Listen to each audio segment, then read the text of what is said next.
रानी सुलेखा अपने महल के कक्ष में उदास बैठी हुई थी कि तभी रानी सुलेखा का पति राजा विक्रम कक्ष में आकर रानी सुलेखा से बोला, इस तरह से उदास क्यों बैठी हो सुलेखा? शायद मेरी किस्मत में हंसना लिखा ही नहीं है। इस तरह की बात क्यों कर रही हो? हमारे विवाह को 10 वर्ष हो चुके हैं, मगर अभी तक मैं आपको ना ही कोई पुत्र दे पाई और ना ही कोई पुत्री। रानी सुलेखा की बात सुनकर राजा विक्रम गहरी सोच में डूबते हुए बोला, मैं तुमसे इसी सिलसिले में बात करने के लिए आया था सुलेखा। महाराज, मैं आपकी बात का मतलब नहीं समझी। सुलेखा, हमारे महल के राजगुरु का भी यही कहना है कि अब मुझे कोई संतान हो जानी चाहिए और हमारे विवाह को भी 10 वर्ष हो चुके हैं, तो मुझे नहीं लगता कि अब तुम्हारी कोई संतान होगी, इसलिए मुझे दूसरा विवाह कर लेना चाहिए। राजा विक्रम की बात सुनकर रानी सुलेखा उदास होकर राजा विक्रम की ओर देखकर बोली, मैंने आपको कभी दूसरा विवाह करने से रोका है क्या? तुम मुझे दूसरा विवाह करने से रोक भी नहीं सकती रानी सुलेखा। आप महाराज हैं और महाराज को आम मनुष्य से अलग तरह के अधिकार मिले हुए हैं, लेकिन क्या आप अपने शिकार के कार्यक्रम को रद्द कर देंगे? यह कैसी बात कर रही हो रानी सुलेखा? तुम जानती ही हो कि शिकार करना हमारा शौक है, लेकिन अगर तुम चाहती हो कि मैं अपने शिकार करने का कार्यक्रम रद्द कर दूं, तो मुझे कोई आपत्ति नहीं। रानी सुलेखा अपने पति राजा विक्रम की ओर बहुत गौर से देखते हुए बोली, नहीं, आप इस राज्य के महाराज हैं और शिकार खेलना आपके बचपन का शौक है। आप आराम से शिकार पर जाइए और शिकार से लौटने के बाद दूसरे विवाह की तैयारी शुरू कर दीजिए। मुझे लगा था कि तुम मुझे शिकार पर जाने के लिए मना करोगी। शायद तुम मेरे दूसरे विवाह से पहले मेरे साथ कुछ समय बिताना चाहोगी, परंतु कोई बात नहीं, जैसी तुम्हारी मर्जी। मैं अपने सैनिकों के साथ शिकार करने ही जा रहा हूँ।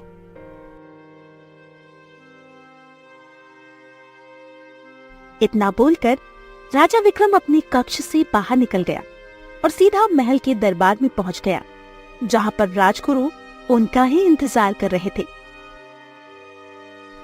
राजगुरु, मैंने रानी सुलेखा को बता दिया है कि मैं दूसरा विवाह करूंगा और मुझे विश्वास है कि मेरी दूसरी पत्नी से एक पुत्र ही होगा जो भविष्य में मेरे राज्य को संभालेगा। फिलहाल मैं जंगल में कुछ दिनों के लिए शिकार पर जा रहा हूँ। शिकार से लौटने के बाद मैं दूसरे विवाह की तैयारी करूँगा। अपने माता पिता की रहस्यमय मौत के बाद मैं आपको ही अपने माता पिता के समान समझता हूँ, इसीलिए मैं अपने लिए दूसरी पत्नी ढूंढने का अधिकार भी आपको देता हूँ। मेरे लौटने से पहले आप आस पड़ोस के राज्य की कोई सुंदर रानी मेरे लिए देख कर रखिएगा। महाराज, राज्य के हालत इस समय सही नहीं चल रहे। आप जानते ही हैं कि पड़ोसी राज्य के राजा हमारे जयगढ़ राज्य पर हमला करने की योजना बना रहे हैं। इस समय आपका शिकार पर जाना ठीक नहीं है। राजा विक्रम गंभीरता से राजगुरु की ओर देखकर बोला, राजगुरु, आप हमेशा से मेरे पीछे राज्य को संभालते आए हैं। इस बार भी राज्य को आप ही संभालेंगे। मुझे विश्वास है अगर कोई दूसरा राज्य मेरे राज्य पर हमला भी कर देगा, तब भी आप बड़ी आसानी से सेना को संभालकर उसे धूल चटा देंगे। इतना बोलकर राजा विक्रम 2 सैनिकों के साथ शिकार के लिए निकल पड़ा। राजा विक्रम सुबह से लेकर शाम तक शिकार के लिए भटकता रहा, मगर उसे कोई भी शिकार नहीं मिला। राजा विक्रम अपने घोड़े से उतरकर एक तालाब के किनारे बैठ गया। तभी एक सैनिक राजा विक्रम से बोला, महाराज, मुझे लगता है कि हमें वापस चलना चाहिए। तुम जानते हो सैनिक कि मैं आज तक कभी भी खाली हाथ महल वापस नहीं गया। जंगल में होने के बावजूद अगर मैं किसी जानवर का शिकार नहीं कर पाया तो फिर मेरे राजा होने का क्या फायदा। आपकी बात सही है महाराज, लेकिन आपने शायद ध्यान नहीं दिया। हम सब जंगल के काफी अंदर निकल आए हैं और यहाँ पर राजगुरु ने आने के लिए मना किया हुआ है महाराज। सैनिक की बात सुनकर राजा विक्रम चौंकता हुआ बोला, बात तो तुम सही कह रहे हो। एक बात और है जो तुम दोनों सैनिकों ने नहीं सोची। कौन सी बात महाराज? अभी तक मुझे इस जंगल में एक भी शिकार क्यों नहीं दिखाई दिया? ऐसा आज से पहले कभी नहीं हुआ। राजा विक्रम ने इतना कहा ही था कि तभी उन तीनों के कानों में एक शेर की दहाड़ की आवाज टकराई, जिससे पूरा जंगल थर्रा उठा। राजा विक्रम तुरंत उठकर बैठ गया और बेहद फुर्ती से चील जैसी नजर से इधर उधर देखने लगा। तभी एक सैनिक आहिस्ता से राजा विक्रम की ओर देखकर बोला, महाराज, वहाँ सामने देखिए, झाड़ियों के पीछे कोई शेर छुपा हुआ है।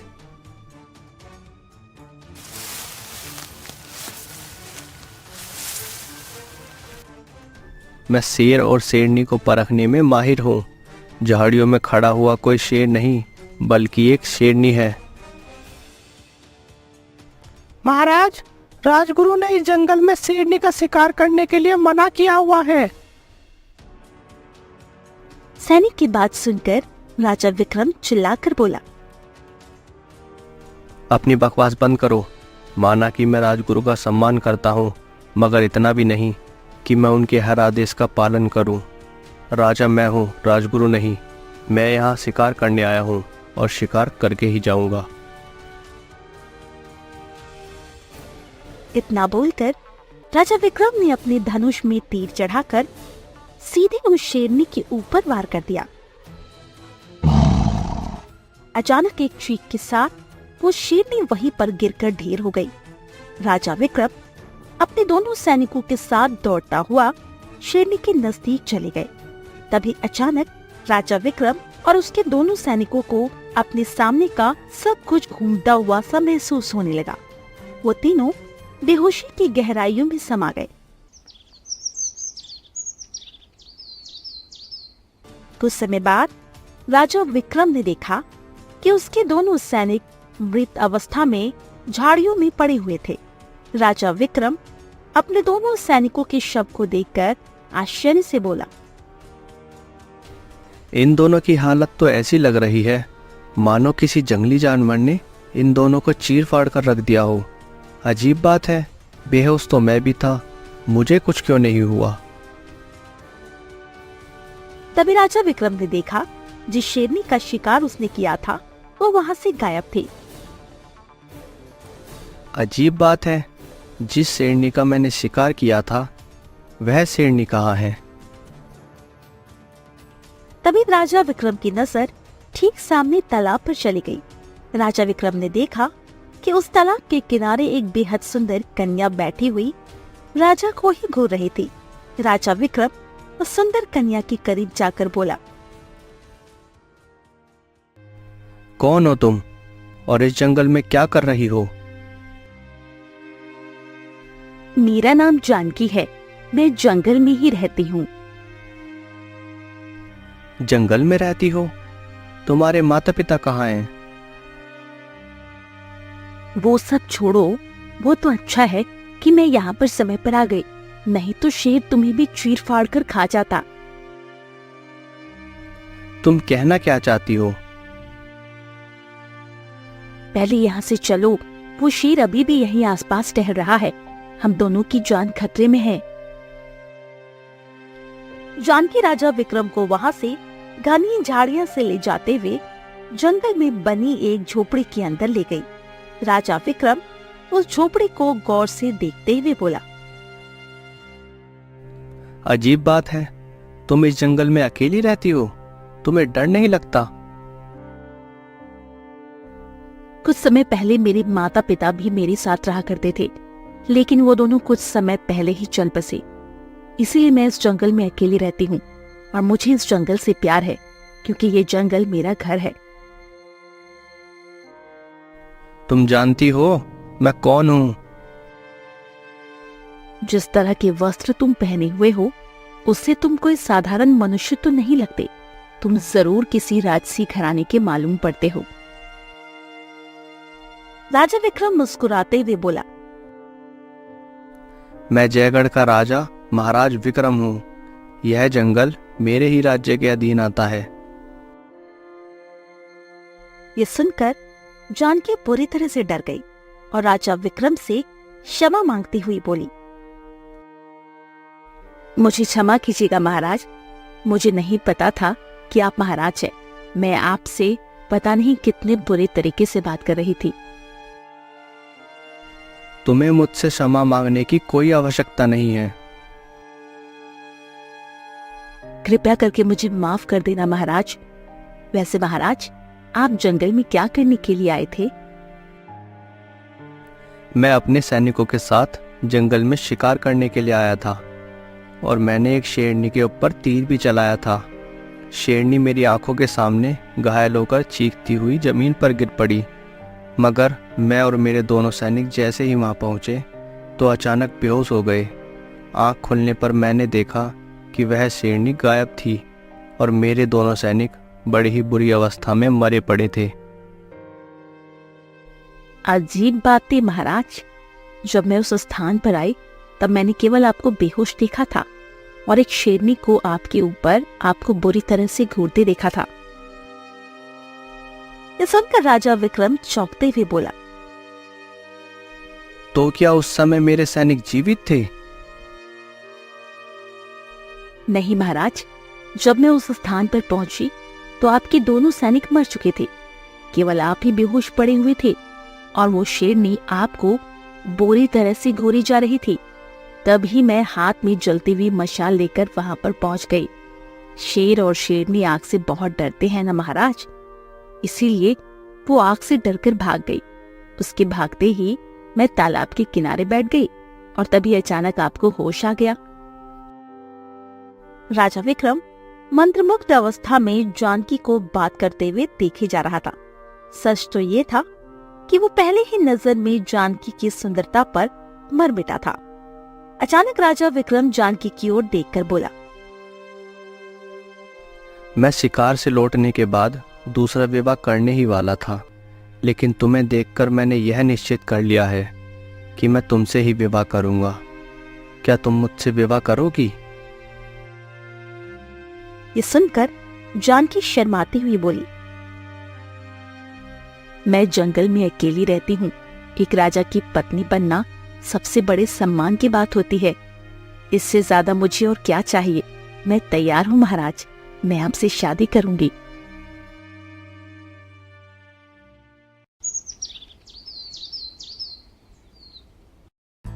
राजा विक्रम जानकी को राजमहल ले आया। राजमहल में राजा विक्रम के साथ सुंदर स्त्री को देखकर उसकी पत्नी सुलेखा चौंकते हुए बोली,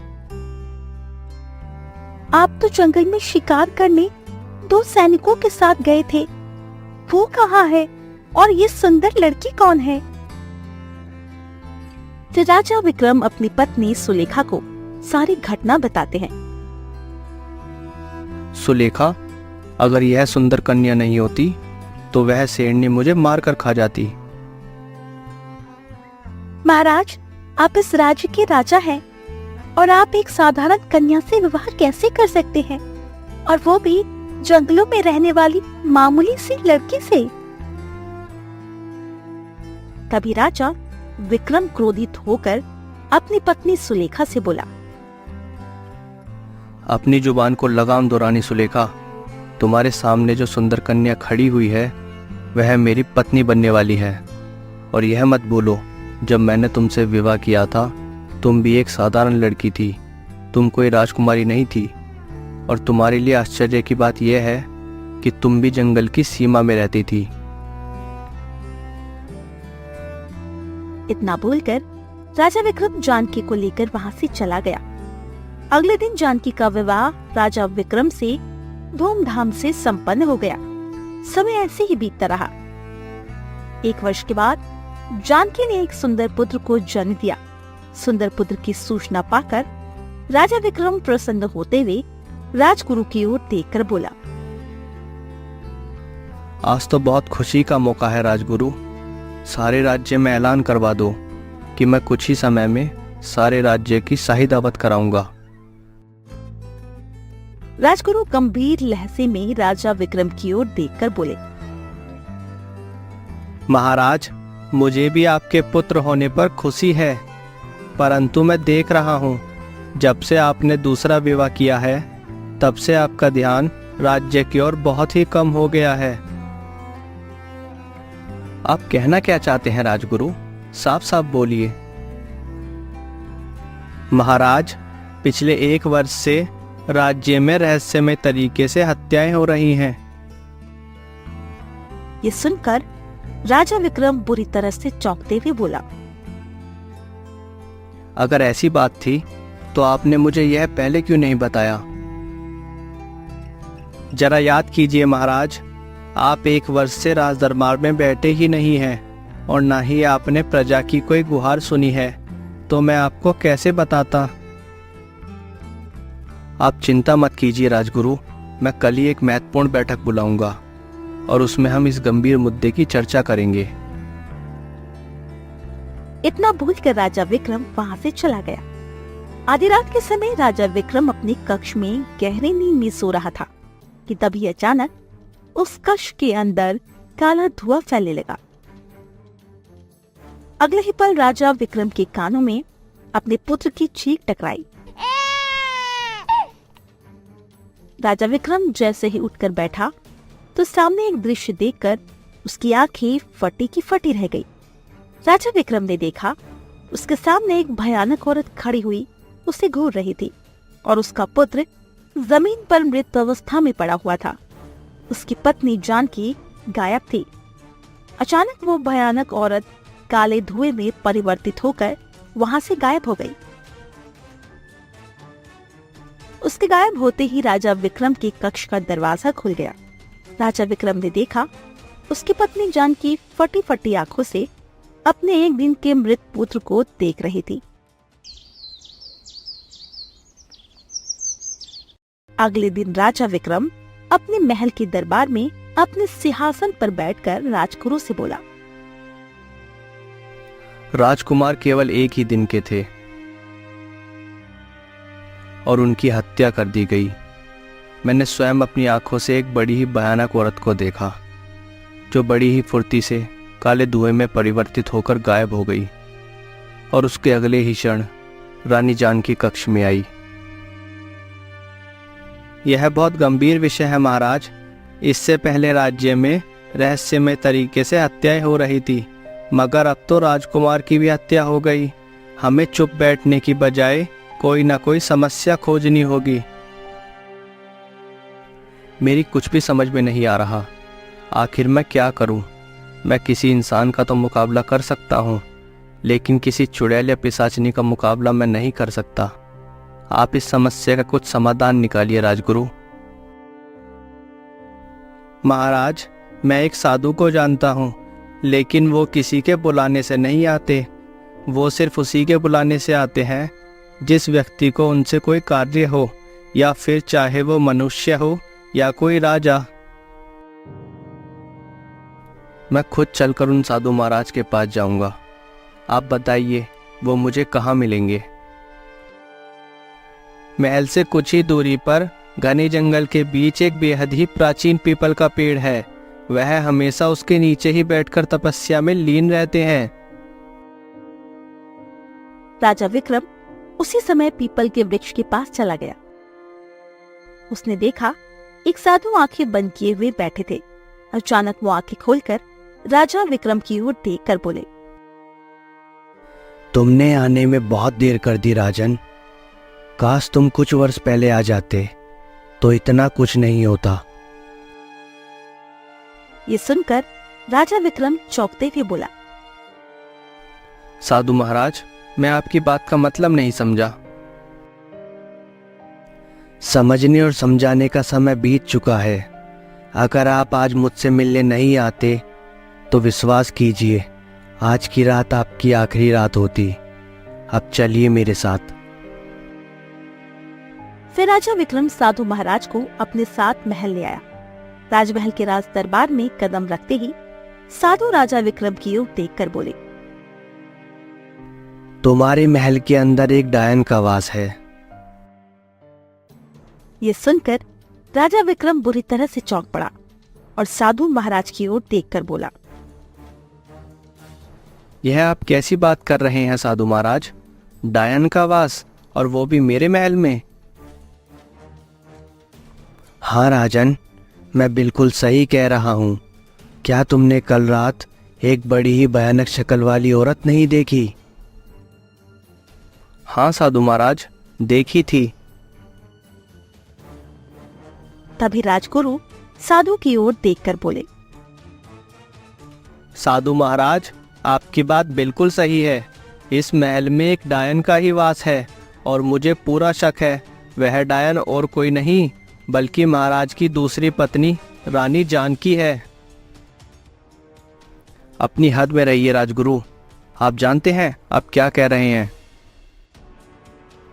मैं बिल्कुल सही कह रहा हूँ महाराज। रानी जानकी जब से आई है तब से ही इस राज्य में रहस्यमय हत्याओं का सिलसिला प्रारंभ हुआ है। और आपने स्वयं मुझे बताया कि जब आपने भयानक औरत को देखा उस समय रानी जानकी अपने कमरे में मौजूद नहीं थी और उसके गायब होते ही अचानक वह कक्ष में आ गई। इस बात का क्या संकेत मिलता है? तभी साधु रहस्यमयी अंदाज में राजा विक्रम की ओर देखकर बोले, अपनी दोनों पत्नियों को यहाँ तुरंत बुलाओ। तुम्हारी दोनों पत्नियों में से एक पत्नी डायन है। कुछ ही देर में राजा विक्रम की दोनों पत्नियां रानी सुलेखा और रानी जानकी साधु के सामने खड़ी हुई थी। साधु उन दोनों की ओर देखकर रहस्यमयी अंदाज में बोले, तुम में से कोई भी डायन हो तो वह मुझे अभी बता दे। अगर मैं स्वयं बताऊंगा तो फिर जलाकर भस्म कर दूंगा। आप ही कैसी बातें कर रहे हैं साधु महाराज? अपनी हद में रहिए। तभी साधु महाराज चीखते हुए राजा विक्रम से बोले,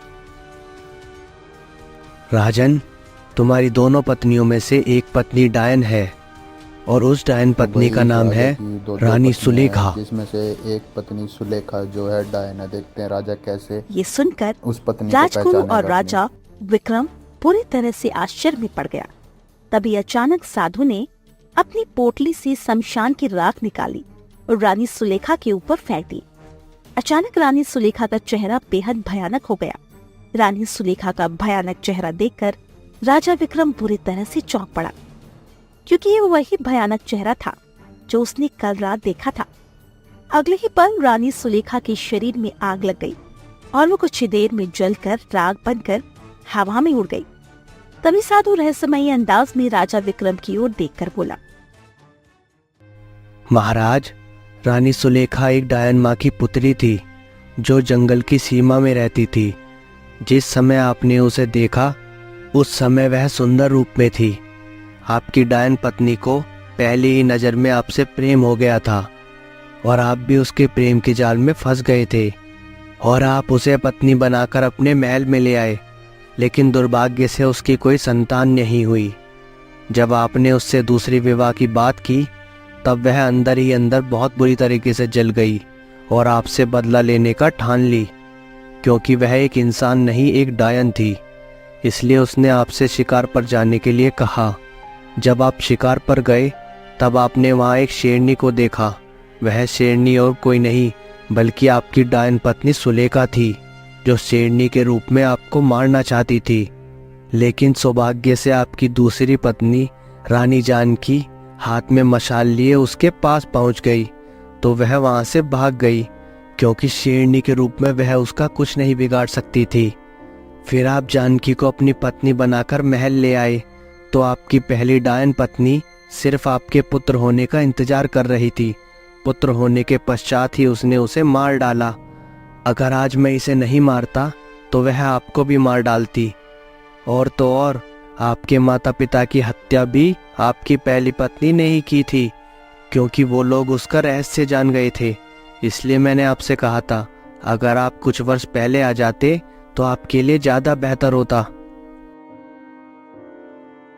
इसका मतलब जब महाराज ने दूसरा विवाह किया तब वह जानबूझकर प्रजा में दहशत फैला रही थी, ताकि सारा का सारा शक महाराज की दूसरी पत्नी जानकी के ऊपर आए। आपने बिल्कुल सही कहा राजगुरु, ऐसा ही था।